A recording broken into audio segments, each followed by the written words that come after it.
Warsaw Polish voters should boycott a presidential election set for May 10 out of basic human decency because of the new coronavirus pandemic, Donald Tusk, leader of the center-right European People's Party and a former prime minister, said on Tuesday.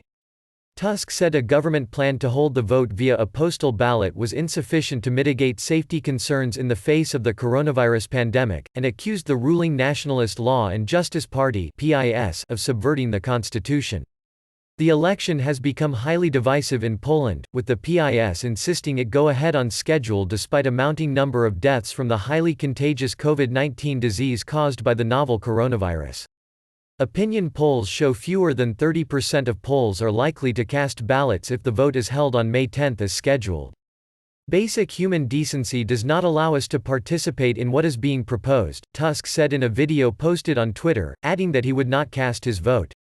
If you don't know how to act, be decent, he said, citing the late anti-communist activist, Władysław Bartoszewski, who is seen as a leading moral authority by many Poles. Tusk said he thought PiS could be persuaded to work on an alternative election plan that would be safe and fundamentally fair. Poland currently has 12,089 confirmed coronavirus cases and 570 deaths. Schools and most shops are shut, Poles must wear face masks outside, and the country's borders are closed as part of a lockdown designed to halt the spread of the virus. Critics accuse PiS of putting its own political interests ahead of public health concerns, a charge it denies. The party hopes to secure the re-election of its ally, President Andrzej Duda, who is currently ahead in the opinion polls.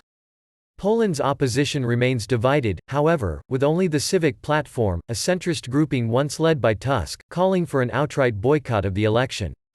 A final decision on the postal ballot rests with Parliament, which is only expected to vote on the matter on May 6, just days before the election date. PiS says it might agree to delay the vote by a week or two, a margin allowed by the Constitution. But the government would have to declare a state of emergency or of natural disaster to delay it for any longer, a move PiS has resisted so far. PiS and its conservative allies hold a majority in parliament, but members of its ruling coalition have signaled they could vote against the postal ballot plan and have suggested delaying the election by 2 years. The Organization for Security and Cooperation in Europe (OSCE) said on Monday that the current PiS proposal for a postal ballot could disenfranchise some voters abroad and limit the scope for election observers to take part. Human Rights Watch also urged Warsaw to reconsider. Poland's voting process should protect voters during the pandemic. It's no solution to rush through a potentially flawed voting system or to postpone the election by 2 years, Lydia Gall, a senior researcher at Human Rights Watch, said. PiS, well ahead of its rivals in the opinion polls, fear support will erode as the lockdown measures hammer the Polish economy. Losing an ally as president would undermine its efforts to reform Poland's judiciary, moves criticized by the European Union, and tighten its hold on power.